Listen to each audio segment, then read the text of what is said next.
Hello दोस्तों, एक बार फिर स्वागत है आपका अपने प्यारे से YouTube channel the science Mitra YouTube channel पर। मैं हूं आपका दोस्त विष्णु शर्मा और एक बार फिर मैं आपके लिए लाया हूं सेकेंड ग्रेड के लिए प्रीवियस ईयर क्वेश्चंस की सीरीज में आज नया चैप्टर जिसमें हम बात करने वाले हैं 11 साल के पीवाईक्यूज के बारे में। साथ ही साथ उन पीवाईक्यूज को केवल हम सॉल्व ही नहीं करेंगे, उनसे रिलेटेड टॉपिक्स जो है उन पर डिस्कस करेंगे, फॉर्मूलाज पर डिस्कस करेंगे, उनके कॉन्सेप्ट पर डिस्कस करेंगे और साथ ही साथ में ट्रिक्स पर डिस्कस करेंगे। तो आज की क्लास हमेशा की तरह होने वाली है मजेदार, शानदार और धुआंधार।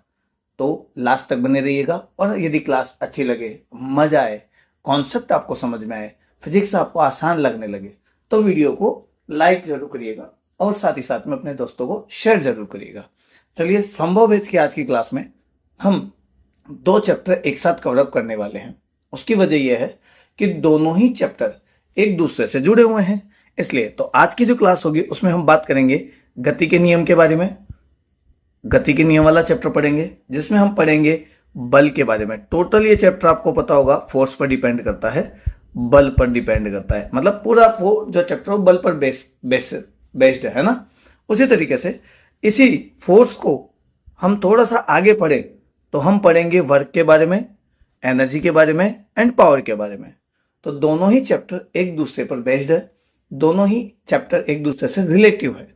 इसलिए हमने दोनों चैप्टर को एक साथ यहां पर कंबाइनली बात करने वाले हैं हम। साथ ही साथ में इनके कॉन्सेप्ट है उनमें भी जो भी रिलेशन है, एक कॉन्सेप्ट से दूसरा कॉन्सेप्ट किस तरीके से बन रहा है, किस तरीके से एक कॉन्सेप्ट दूसरे कॉन्सेप्ट पर बेस्ड है, ये भी हम बात करने वाले हैं। ठीक है, तो आइए बात करते हैं आज की क्लास में इंपॉर्टेंट क्वेश्चंस के बारे में।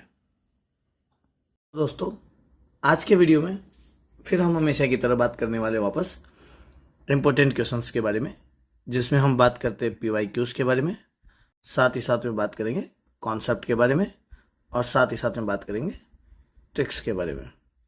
ठीक है, तो आज का जो क्वेश्चन है वो लास्ट सीरीज रहने वाली है गति के नियम चैप्टर की, वर्क पावर एनर्जी वाले चैप्टर की। ठीक है, इसमें हमने लगभग 9 क्लासेस या 9 वीडियोस प्रोवाइड करवाए, जिनमें हर एक वीडियो में 3-4 क्वेश्चन है। साथ ही उनमें पीवाईक्यूज तो है ही है, उनको पूरे अच्छे से कॉन्सेप्ट के साथ में, ट्रिक्स के साथ में समझाया गया है, ताकि पूरा चैप्टर में जितने भी इंपॉर्टेंट कॉन्सेप्ट है वो आपकी क्लियर हो जाए और साथ ही साथ में आपकी अप्रोच अच्छी हो जाए। मेनली क्या है ना भाई, अप्रोच अच्छी होनी चाहिए आपकी। एक बार अप्रोच अच्छी हो गई ना आपकी, तो फिर ये समझ लीजिए आप कभी भी एग्जाम में किसी भी टाइप का क्वेश्चन आए, उस क्वेश्चन को धोबी पछाड़ दे ही देंगे। इसलिए मैं हमेशा बोलता हूं, यदि आपने कॉन्सेप्ट क्लियर कर डाला तो लाइफ हो गई झिंगा लाला। चलिए, तो ज्यादा टाइम वेस्ट नहीं करते, हमेशा की तरह कुछ अच्छे क्वेश्चंस लाए, उन पे हम डिस्कस करते हैं।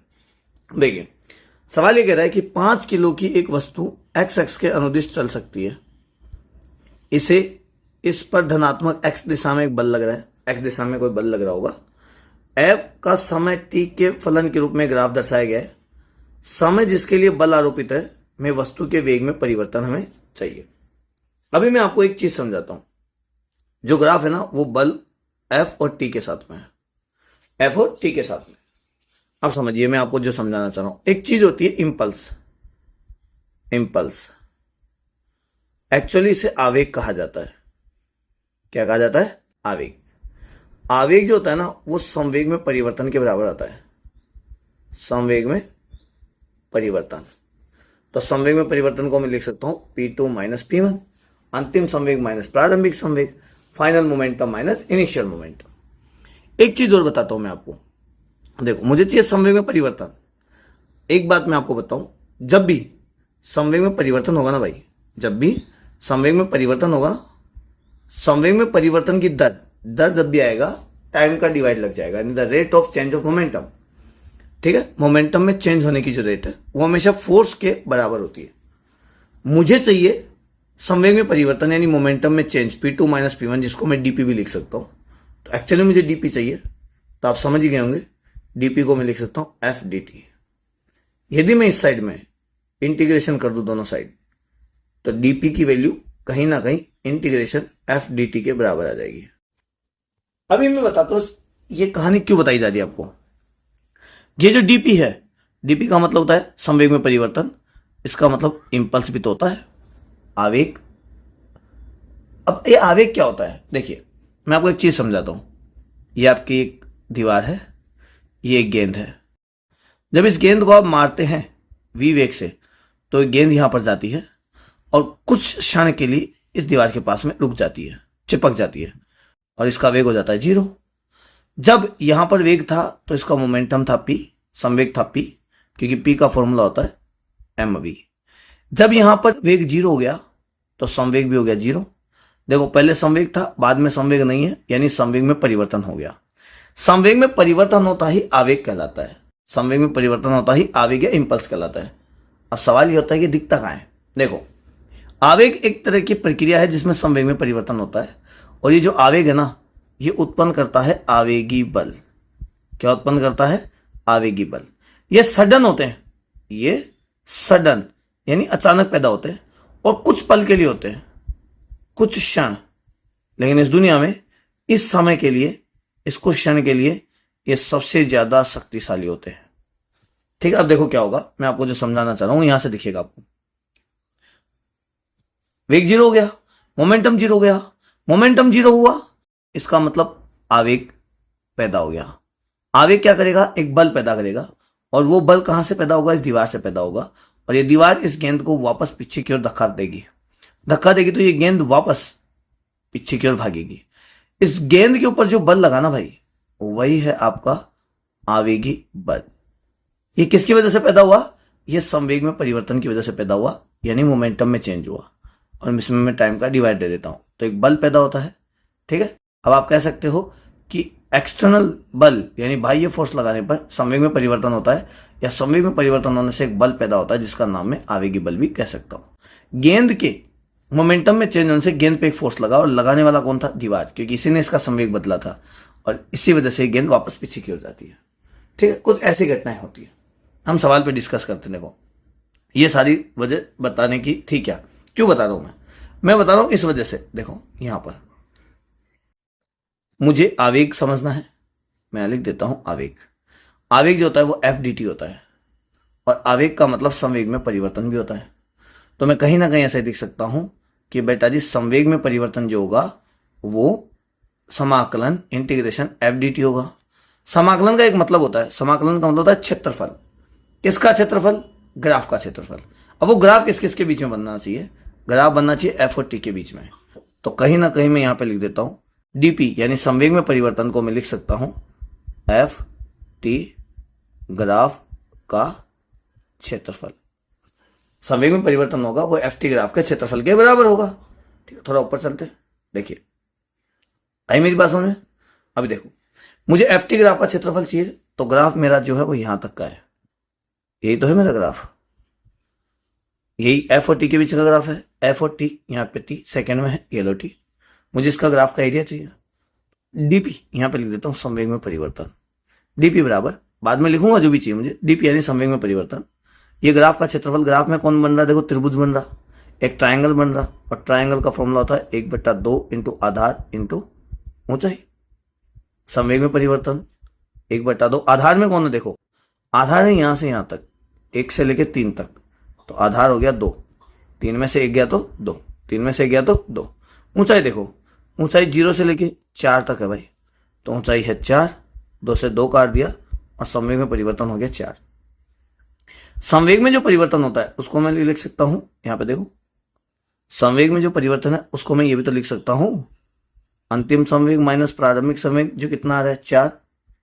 अंतिम संवेग को मैं लिखूंगा एम वी, प्रारंभिक संवेग को भी लिखूंगा मैं एम वी। बस फर्क कितना है, अंतिम वेग को मैं V2 लिख देता हूं, प्रारंभिक वेग को मैं V1 लिख देता हूं। ये हो गया 4 m V2 माइनस V1 4, तो m बराबर हो गया 4 V2 माइनस V1। डिवाइड दे दिया मैंने, सॉरी ये क्यों दूंगा मैं, मुझे सवाल में पूछा गया वेग में परिवर्तन, तो थोड़ी सी मिस्टेक हो गई मेरे से, मैं यहाँ लिख देता हूँ।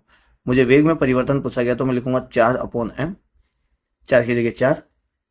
m देखते हैं, m देखो 5 किलो की वस्तु है भाई मेरी, तो मैं यहाँ पे लिख देता हूँ डिवाइड में 5, 4 में 5 जाता है, का डिवाइड दोगे तो आंसर आएगा 0.8। ठीक है, चूंकि वेग में परिवर्तन है तो वेग में परिवर्तन यानी वेग ही आएगा, और ये 0.8 मीटर अपॉन सेकेंड होगा। तो ऑप्शन नंबर 1 करेक्ट आंसर होगा।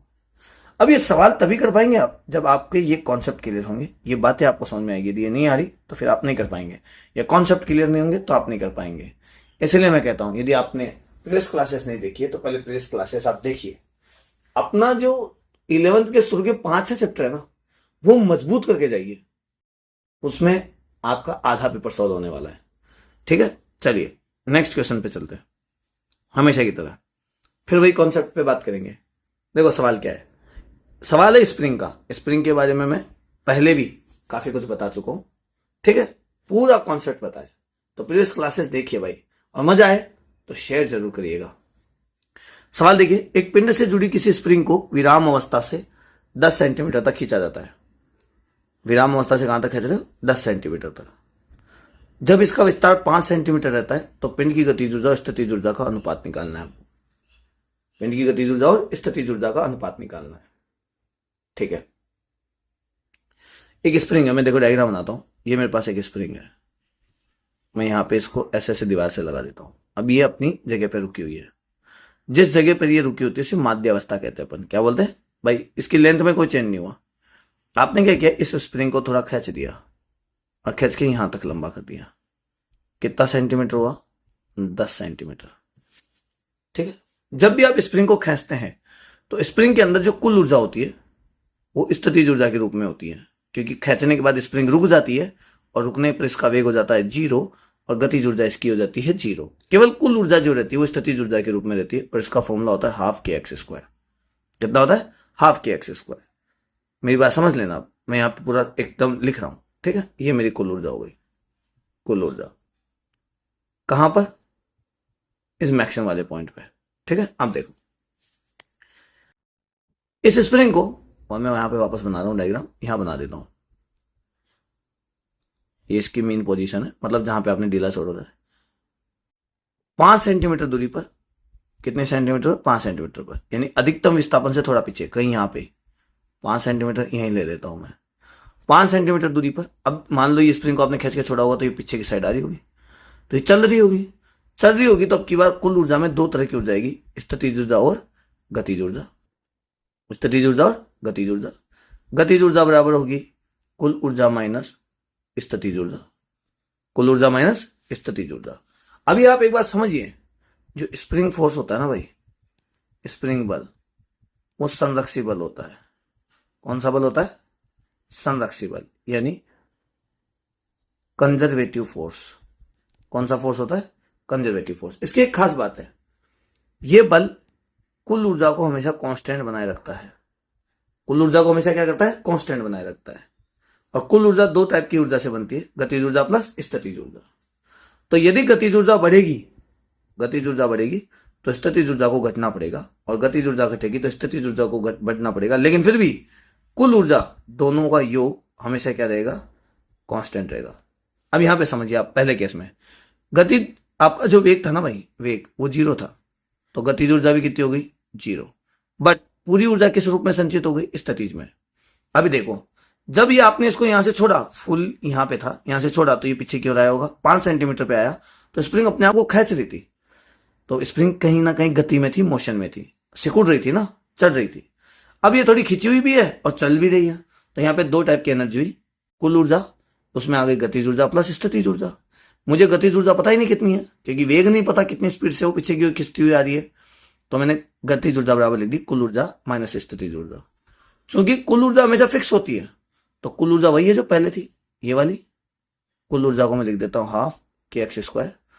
ठीक है, और स्थितिज ऊर्जा को भी मैं लिखूंगा हाफ kx डैश लिख देता हूं मैं, x1 लिख देता हूं, x1²। मतलब अधिकतम खींचने की बजाय कोई भी 10 सेंटीमीटर तक आपने खींचा है, बट 1 2 3 4 को आप x1 से लिख दीजिए। मुझे क्या चाहिए? गतिज ऊर्जा और स्थितिज ऊर्जा का अनुपात चाहिए। गतिज ऊर्जा और स्थितिज ऊर्जा का अनुपात चाहिए। भाई यही तो है स्थितिज ऊर्जा, इसमें है कि नहीं है? तो गतिज ऊर्जा स्थितिज ऊर्जा का अनुपात ले लेते हैं, गतिज अपॉन स्थितिज। गतिज आपकी है half kx² minus half kx1², और ये है हाफ kx²। देखो ये हाफ हाफ और हाफ कॉमन लेके कट जाएगा, ठीक है। तो मेरे पास गतिज प्लस स्थितिज बचेगा, यहाँ बचेगा एक्स स्क्वायर, यहाँ बचेगा x1 स्क्वायर, यहाँ बचेगा एक्स स्क्वायर। के अपॉन यू बराबर एक्स यानी अधिकतम विस्थापन 10 सेंटीमीटर, देखो यहाँ पे, तो मैं लिखूंगा 10 का स्क्वायर। x1 10 के अलावा कौन सा पॉइंट दे रखा है, 5 सेंटीमीटर का पॉइंट दे रखा है, तो 5 का स्क्वायर। और x वापस वही मैक्सिमम 10 का स्क्वायर। और देखिए गतिज प्लस स्थितिज 10 का स्क्वायर 100 माइनस 50 100, तो ये मेरे पास बच गया 50/100 1/2। तो रेशियो मेरा जो आया वो आया 1:2। गतिज ऊर्जा और स्थितिज ऊर्जा का अनुपात आया 1:2, और मेरा आंसर नंबर 2 करेक्ट आंसर। ये आपको ध्यान रखना है भाई। अब आप कहीं कहेंगे सर अनुपात किस समय का पूछा है, कब का, गतिज और स्थितिज का कब का, 5 सेंटीमीटर पे या कहीं और पर। तो मुझे पता है कि पहले इसके पास कुल स्थितिज ऊर्जा ये थी, और अब जब भी जिस पॉइंट पे बात चल रहा है वहां गतिज ऊर्जा ये है, मुझे केवल इन दोनों का अनुपात चाहिए, तो मैंने ये रख लिया। आपको थोड़ा कॉन्सेप्ट समझना पड़ेगा भाई, जब भी काम होगा, ठीक है। चलिए अगले सवाल पे बात करते हैं। देखो सवाल क्या कहता है, संरक्षित बल क्षेत्र के लिए निम्न में से कौन सा कथन सत्य है। सबसे पहले कई चीजें मैं आपको बता देता हूं। ये संरक्षित बल क्या होते हैं, ये वो बल होते हैं, मैं पेज को पैक कर देता हूं, ये लॉक कर दिया मैंने। संरक्षित बल वो बल होते हैं जिनमें जो कार्य होता है ना, वो हमेशा कार्य जो होता है ना वो हमेशा स्थितिज ऊर्जा के रूप में संचित होता है, और गतिज है तो गतिज के रूप में भी संचित हो सकता है। तो मैंने दोनों लिख लिया, गतिज प्लस स्थितिज। यानी जो कुल ऊर्जा है ना भाई वो गतिज प्लस स्थितिज होगी। और अभी मैंने कहा था यदि एक ऊर्जा बढ़ेगी तो दूसरे को घटना पड़ेगा, दूसरी घटेगी तो पहली को बढ़ना पड़ेगा। बट दोनों ही केस में ऊर्जा जो रहेगी वो कैसे रहेगी, आपकी कांस्टेंट रहेगी। इसमें जो कार्य होता है ना वो पथ पर निर्भर नहीं करता, पथ पर निर्भर नहीं करता। अब कई लोगों को ये समझ में नहीं आया होगा तो ये कैसा सीन है, तो मैं आपको बता दूंगा अभी, ठीक है। दूसरी बात, इसमें ऊर्जा हानि नहीं होती, ऊर्जा हानि नहीं होती। आप किसी बंद लूप की बात करें, लूप का मतलब है मान लो एक पॉइंट से चले दूसरे पॉइंट पे गए, फिर कहीं घूमते घूमते वापस एक पॉइंट पर आ गए, वहां पर लूप में कुल ऊर्जा भी क्या रहेगी, इसकी कांस्टेंट रहेगी, और गतिज ऊर्जा में जो परिवर्तन होगा वो कितना हो जाएगा, 0 हो जाएगा। इसी हिसाब से स्थितिज ऊर्जा में परिवर्तन भी क्या हो जाएगा, 0 हो जाएगा, क्योंकि आप एक पॉइंट पर आएंगे वापस वहीं आ रहे तो गतिज ऊर्जा में परिवर्तन 0 और स्थितिज ऊर्जा में परिवर्तन भी 0। ये इसका कहानी है, ठीक है। एक और बात, कई ऐसे बल है जो संरक्षी बल है बट वो क्षेत्र भी पैदा करते हैं, जैसे गुरुत्वीय बल, ये गुरुत्वीय क्षेत्र पैदा करता है, और एक होता है विद्युत बल जो कि 12th में आता है। ये विद्युत बल है तो ये विद्युत क्षेत्र पैदा करता है, और चुंबकीय बल जो है वो चुंबकीय क्षेत्र में लगता है। ये जो तीनों है ना अपना अपना क्षेत्र पैदा करते हैं, और जब क्षेत्र पैदा करते हैं तो इसमें एनर्जी की जरूरत पड़ती है, मतलब एनर्जी खर्च करनी पड़ती है, ऐसे समझ लो, वहां जाने के लिए, और उसका डिस्क्रिप्शन या उसके बारे में बता देने का काम विभव से होता है। तो क्षेत्र और विभव में संबंध आता है, ठीक है। ये बात आप मेरी ध्यान रखना। थोड़ा सा और मैं आपको बता देता हूँ, छोटी मोटी बातें, जैसे पथ पे निर्भर नहीं करता, ये कैसा सीन है। देखो मैं आपको एक एग्जाम्पल देता हूँ। मान लो ये एक पॉइंट है 1, ये एक पॉइंट है 2, यहां से मेरे को एक गेंद लेके जानी है। आप आराम से समझ सकते हैं इस गेंद को, चाहे मैं यहां से लेके जाऊं या यहां पे लेके जाऊं, दोनों स्थितियों में ये दोनों बिंदु धरातल से h ऊंचाई पर है। तो इसमें जो भी कार्य करना पड़ेगा ना, वो चाहे एक बिंदु पे जाने का करना पड़े या 2 बिंदु पे जाने का करे, ये दोनों ही सेम होंगे, ये दोनों ही क्या होंगे, हमेशा सेम होंगे। इसी को बोलते हैं पथ पे निर्भर नहीं करता है। क्लियर है, ये बात आपको थोड़ी ध्यान रखनी पड़ेगी। अब चाहे तो मैं आपको थोड़ा बता देता हूं। देखो मान लो इसमें फोर्स लग रहा है mg, आप ऊपर की ओर जा रहे हैं, हाइट h जा रहे हैं, तो जो कार्य होगा ना वो होगा बल यानी mg इंटू विस्थापन h। अब देखो बल है नीचे, आप जा रहे हो ऊपर, तो एक cos थीटा भी आता है कार्य में, मैं लिख देता हूं, कार्य बराबर बल इंटू विस्थापन इंटू cos थीटा, ये हो गया cos 180, और w बराबर माइनस mgh, क्योंकि cos 180 का मान होता है माइनस का 1, तो ये हो गया कार्य। शॉर्टकट में बता रहा हूँ भाई, थोड़ा सा आपको अपना दिमाग चलाना पड़ेगा, ठीक है, क्योंकि फिर लंबा वीडियो हो जाएगा, 20 मिनट तो हो गए यहीं पे वीडियो पे, इसलिए। चलो आप कहो नहीं सर ऐसे लेके जाओ, तो देखो मैं दूसरे रास्ते से लेके जाता हूँ, ऐसे। देखो बल है नीचे, विस्थापन मेरा ऐसे, अच्छा ये हाइट h है, मैं इस पॉइंट को भी h ही मान लेता हूँ। तो आप पाइथागोरस प्रमेय लगाओ, तो जो कर्ण होता है वो होता है h√2। आप लिख सकते हो ऐसे h² प्लस h², 2h² का रूट, और यहाँ हो जाएगा h√2। अब देखो यहाँ से यहाँ तक 90 है और यहाँ से यहाँ तक 45 है, ये आधा आता है बीच में। अब मेरे को कार्य का फॉर्मूला चाहिए, तो मैं लिखूंगा mg, विस्थापन है h√2, और साथ में लिखना पड़ेगा कोस 135। 135 क्यों? 90 और 45 135, mg इंटू h इंटू √2। कोस 135 का मान होता है माइनस का 1/√2, तो मैं लिखूंगा माइनस का 1/√2, इससे इसको काट दूंगा और वैल्यू वही आ गई मेरा माइनस का mgh। अब ध्यान से देखें, आप चाहे इस रास्ते पे चले, इस वाले रास्ते पे, या फिर इस वाले रास्ते पे जाए, यदि आपकी दोनों बिंदुओं की ऊंचाई सेम है, वही h ऊंचाई पर है, जमीन से दोनों ही h ऊंचाई पर है, तो पथ कोई भी हो, कार्य आपका सेम होगा। यही संरक्षित बल के लिए आपको बातें याद रखनी पड़ेगी, मैंने प्रूफ भी कर दिया। अभी अपन को देखना है असत्य कथन ढूंढना है। सवाल पे आते हैं हमारे, कौन सा कथन ढूंढना है? असत्य। प्रारंभिक बिंदु से अंतिम बिंदु तक ले जाने में किया गया कार्य पथ पर निर्भर नहीं करता। सही बात है, देखो मैंने प्रूफ कर दिया, तो ये मेरा करेक्ट आंसर है। असत्य ढूंढना है, ठीक है, जो गलत रॉन्ग वाला है वो ढूंढना है मुझे। बल क्षेत्र में एक चक्र में किया गया कार्य का मान 0 होता है। प्रारंभिक स्थिति से अंतिम स्थिति तक ले जाने में किया गया कार्य कण की गतिज ऊर्जा में परिवर्तन के बराबर होता है। देखो कार्य का मान 0 हो सकता है, वापस वहीं घूम के आ गए तो कुल ऊर्जा में परिवर्तन भी 0 हो जाएगा। प्रारंभिक स्थिति से अंतिम स्थिति तक जाने में किया गया कार्य कण की गतिज ऊर्जा में परिवर्तन के बराबर होता है। मैंने भी आपको कहा था, कार्य या तो गतिज ऊर्जा में परिवर्तन के बराबर या स्थितिज ऊर्जा में, या दोनों भी हो सकती है। जहां गतिज नहीं है, केवल स्थितिज है, तो वहां स्थितिज की बात करेंगे। जहां केवल गतिज है वहां गतिज की बात करेंगे, और जहां दोनों है तो गतिज और स्थितिज दोनों की बात होगी। ये तीनों सही है, ये गलत है भाई। विभव और विद्युत क्षेत्र में कोई संबंध नहीं होता, बल क्षेत्र में गलत। मैंने भी कहा था तीनों जो बल है, गुरुत्वीय बल, गुरुत्वीय क्षेत्र, विद्युत क्षेत्र, विद्युत बल और चुंबकीय बल, ये तीनों अपने अपने क्षेत्र में आते हैं और तीनों क्षेत्र में विभव भी पैदा होता है। तो ये गलत आंसर है, यही असत्य कथन है। आगे मेरी बात समझे, चलिए अगले क्वेश्चन पे चलते हैं। इस वर्क पावर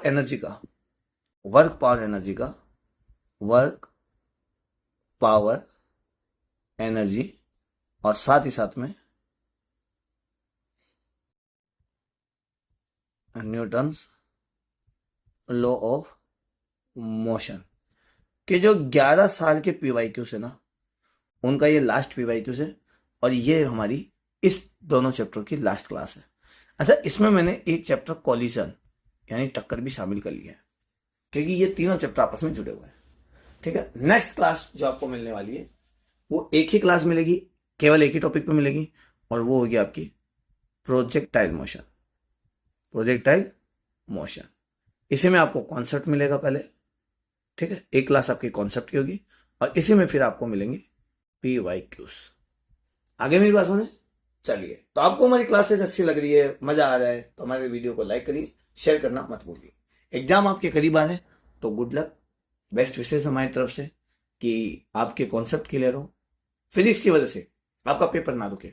हमारा मोटो यही है, इस बेच का नाम संभव बेच इसीलिए भाई कि सिलेक्शन को संभव बनाना है, सिलेक्शन को संभव बनाना है। आई मेरी बात समझ में? चलिए भाई आगे सवाल पे बात कर लेते हैं फिर। देखो, अधिकतम कार्य के लिए बल और विस्थापन सदिशों के मध्य कौन होना चाहिए? अरे कितना आसान सवाल है यार। देखो, कार्य चाहिए तो बल, विस्थापन और साथ में होता है cos थीटा। आप एक बात ध्यान दीजिए, मैंने आपको कल भी एक चीज बताई थी, मैं आज फिर बता रहा हूं। एक डब्बा है, इस पे आपने बल लगाया इधर और विस्थापन है इधर, तो जब आप छोटी क्लासों में जाएंगे ना, तो वहां पे आपको कार्य का फॉर्मूला बताया जाएगा, बल इंटू विस्थापन। लेकिन ये तभी लगता है जब दोनों का डायरेक्शन सेम हो। क्या हो? Same direction. और सेम डायरेक्शन का मतलब भाई साहब दोनों एक दिशा में लगने चाहिए, और एक दिशा का मतलब होता है दोनों के बीच में कोण कितना आना चाहिए? 0 डिग्री। यदि आप 0 लिख देंगे, या दोनों का डायरेक्शन 0 होगा, तो आपका कार्य होगा डेफिनेशन के अकॉर्डिंग, और यदि कार्य होगा तो वो हमेशा कैसा होगा? मैक्सिमम होगा। आई मेरी बात समझे? ये तो है सिंपल कॉन्सेप्ट। यदि आपको मैथमेटिकल समझना है तो ऐसे समझ लीजिए, कोस थीटा की वैल्यू आपको चाहिए मैक्सिमम, और कॉस थीटा की मैक्सिमम वैल्यू होती है 1, और वो तभी आती है जब थीटा बराबर कितना हो, 0। कैसे समझ लो यार, आपके हाथ में। मैं बेसिक एकदम बच्चों की तरह समझाना पसंद करता हूँ। ये समझ में आ गया तो फिर लाइफ हो गई झींगा ज्यादा। ठीक है, चलिए। तो दोनों के बीच में कौन कितना डिग्री होना चाहिए, 0। दोनों सेम डायरेक्शन में होना चाहिए, तभी मैक्सिमम कार्य होता है। और मैक्सिमम कार्य होता है तो ऑप्शन 1 हमारा करेक्ट आंसर। तो दोस्तों आज की क्लास यहीं पर हम समाप्त करेंगे। हमारे दोनों चैप्टर कवर हो गए हैं, साथ में कोलिजन नाम का टॉपिक कवर हो गया है। आज तक 11 साल में लगभग 35-40 क्वेश्चन आए, एवरेज है लगभग 35 से 40 क्वेश्चन जो हमने कवर किए इन 2 चैप्टर से। भाई साहब बहुत इंपॉर्टेंट क्वेश्चन है, और मैंने एक भी कॉन्सेप्ट नहीं छोड़ा, सारे कॉन्सेप्ट कवर किए। तो आपसे यही गुजारिश है, अच्छे से पढ़िए, मेहनत करिए, लगन लगाइए, अपना सिलेक्शन पक्का कीजिए। तो मिलते हैं नए वीडियो में, आज्ञा दीजिए जब तक। जय हिंद, जय भारत।